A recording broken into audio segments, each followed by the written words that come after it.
Souleymane Ba, je suis gynécologue obstétricien.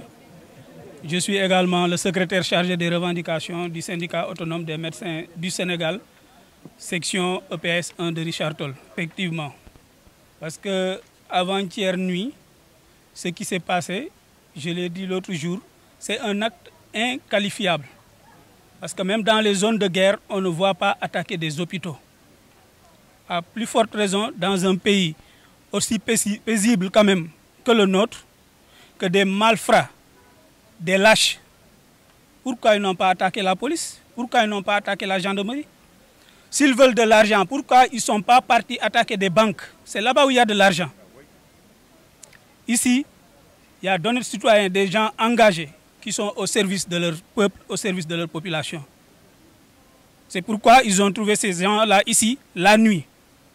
Et très tard dans la nuit, 3 heures du matin, tout le monde est en train de dormir chez lui. Et il y a eu des volontaires, des bénévoles qui sont là, qui se sacrifient et qui se donnent corps et âme pour être au service de ces populations-là. Et des lâches ont passé par le mur pour venir les agresser, les malmener, les torturer, espérant peut-être, parce qu'on ne connaît pas encore leur mobile. Hein. Nous espérons tout simplement qu'ils étaient venus pour de l'argent, mais nous ne connaissons pas encore leur mobile. Une enquête est en train d'être faite. Nous n'entrerons pas dans les détails. Mais on ne connaît pas le mobile de ces gens-là. Mais leur acte est un acte de lâcheté. Ils ont attaqué des hommes pas armés, des hommes dans un milieu pacifique. L'hôpital, par excellence, est un milieu pacifique. C'est des gens, pourtant récemment, la sécurité avait demandé à l'administration de les doter d'armes, de matraques et de trucs électriques. L'administration a refusé. Ils ont dit que c'est un milieu pacifique. On ne veut pas que ça soit utilisé à d'autres fins. Parce que ces gens que nous recevons, ce sont les nôtres. Nous subissons tous les jours des agressions venant de parents de malades ou venant même de malades, mais nous les comprenons parce que nous savons que c'est des gens qui sont en détresse. Tous les jours que Dieu fait, vous voyez un agent de santé qui est agressé. Mais ça, nous l'acceptons parce que nous savons que c'est des gens en désarroi, peut-être qu'ils n'ont pas l'intégralité de leur faculté intellectuelle au moment où ils le font. Mais ces gens-là, c'est une action qui a été très bien planifiée. Une dizaine, voire une vingtaine de personnes avec des armes qui viennent, qui défoncent des portes, qui s'attaquent à des gens, ça a été très bien planifié. Et heureusement, mais nous disons qu'il n'y a pas eu que le personnel médical qui est agressé. Là où ils ont fait l'effraction, c'était au service des urgences. Tout le monde sait qu'un service des urgences, c'est un service qui fonctionne 24 heures sur 24. Parce que 24 heures sur 24, il y a des malades qui arrivent et qui sont hospitalisés. Ils auraient dû tuer un personnel médical, mais ils auraient dû également tuer des gens qui ont fui la mort chez eux pour venir trouver un refuge ici. Ils viennent les traquer jusque dans leur dernier retranchement. Donc on est dans la même galère, on est dans le même bateau. C'est pourquoi nous invitons ici la population à se joindre à nous.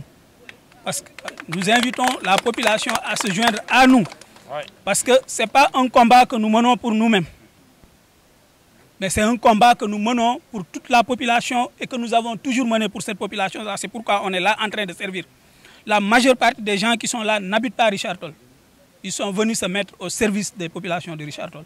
Nous les appelons à venir se solidariser à nous, comme l'ont fait quand même les autorités. Nous les remercions au passage. Parce que depuis quand même que la chose s'est produite, il y a un balai des autorités qui viennent nous apporter leur soutien, leur solidarité. Et ça a apaisé un tout petit peu l'ardeur parce que nous avions décidé de monter d'un cran. Peut-être c'est ce qui nous a un peu apaisé parce que nous ne nous sentons pas lâchés. Nous savons que derrière, il y a une hiérarchie et des enquêtes sont en train d'être menées, des actions que je ne peux pas divulguer publiquement également sont en train d'être menées.